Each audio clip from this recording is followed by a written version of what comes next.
So Amber continues to flatter Anthony, and there's so much we could talk about with it. But hey, I mean, at this point, I guess why not? I guess he has stood on business today. So, should that be the trend going forward? Are we gonna see any changes? Let's go. I meant everything I said about Shayla and her mother making you look soft, but I realized, babe, that whatever I speak into is what's gonna come out. So if I speak into your flaws, that's what's gonna shine more. Okay, so this is a take that I've listened to before, and people give this from like what you call it, a metaphysical space, and they say, oh well, if you look at this particular thing, then that's what's going to happen. I've come to realize that you also need to examine certain parts of life, if that's making sense to you. I feel like you need to examine certain things. So, for example, you telling your spouse, hey, I noticed that you act very soft in this kind of notion. What is this? Maybe they haven't seen that. Maybe they've never seen that before, and it's the first time that they're actually seeing that they can actually work on it. So while I do accept some parts of it and the whole idea of speaking into and you want to speak truth into whatever it is, I feel like the rate at which Amber was going to the was not to chastise Anthony, but was more of to say, hey, look at this particular thing that I'm looking at. What do you think about it? So he could actually see it. It's almost like a realization then. But if I speak into the king inside of you, that's where you're gonna be. And I just want you to know that, baby, you are a king. That you are strong. You are a protector, a provider. Baby, no matter what anybody says, when you want something, you go after it. When you put your foot down, you put your foot down, just like you did today in that party. You stopped that birthday song. You put your foot down. All right. So while I love the fact that Anthony put his foot down and the whole idea that him notified everybody that this is now his wife, and I understand it and I get it. It's a good moment for her. My question though is, well, okay, well, then are the games over? And I think that everybody's asking that same question because it's one thing to now do this, and again, I will give him credit for it. I have given him credit for it, but it's a next thing to keep this up and ensure that going forward the relationship is treated like a relationship where this wife is getting what she's supposed to getting and feeling as though she's a wife and not like, as I've said before, a concubine with a ring, because there's a difference. A concubine with a ring don't really have much input.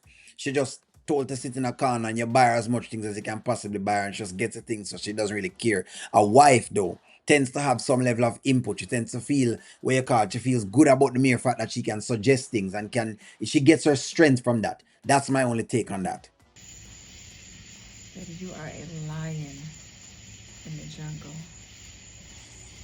And I remember when I first met you, how you made me feel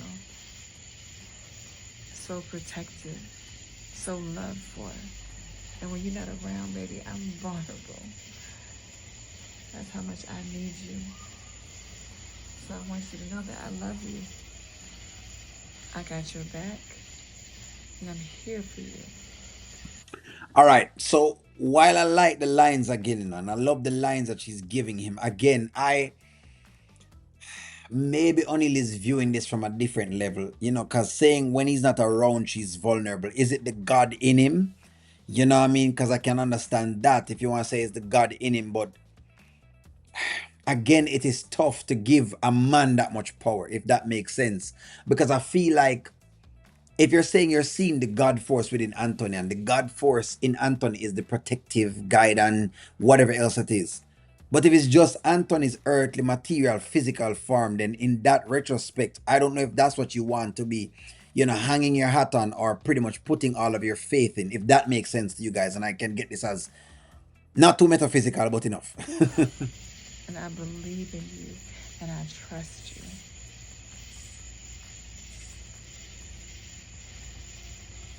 Wow. Maybe you know I'm not an emotional person.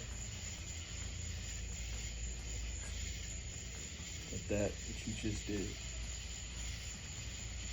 Makes me feel like I can take on this whole world. All right. So, and then he has spoken some life into her as well. Um, Again, I believe that when we watch this story, we want to see Anthony coming into the fold. And I know why some of it doesn't happen because, of course, it's writing and you want the writing to go on. But just from what we're watching, based on what we're seeing, why do we have reservations about the Anthony character? Because we've seen other moments where he's given us doubts in our mind as to who he is as a person. Now, of course, fear and faith can't walk in the same place, right? It's like oil and water, them can't mix. Either you're going to have faith that this man going to do well, or you're going to have fear that the man is not doing well, okay? So I understand that as well too. But there's also discernment and there's also smartness and there's also a level of, all right, well, let me trust God then to lead me to the truth as to what's really and truly happening. Now, could it be that the truth of Anthony is unfolding before us? Maybe that's what the story is saying, that the truth is unfolding before us. But at this time, again, while I've seen him done his thing today, and of course, me like the fact that him stand up on some amount of business, again, I'm still pensive. And can you blame me for being pensive and being a little more reserved on saying, let me just dish out to Anthony? Am I right then? Am I within my own right to see the Anthony character as, you know what, let me watch some more? And I'm not watching for him to fail. I'm just saying, let me see more evidence that this is coming to the fore. Because if you ask God for evidence, God will show you the evidence. Anyway, I don't want to make it too long. Let me know what y'all think. Like, share, comment, subscribe, talk to y'all.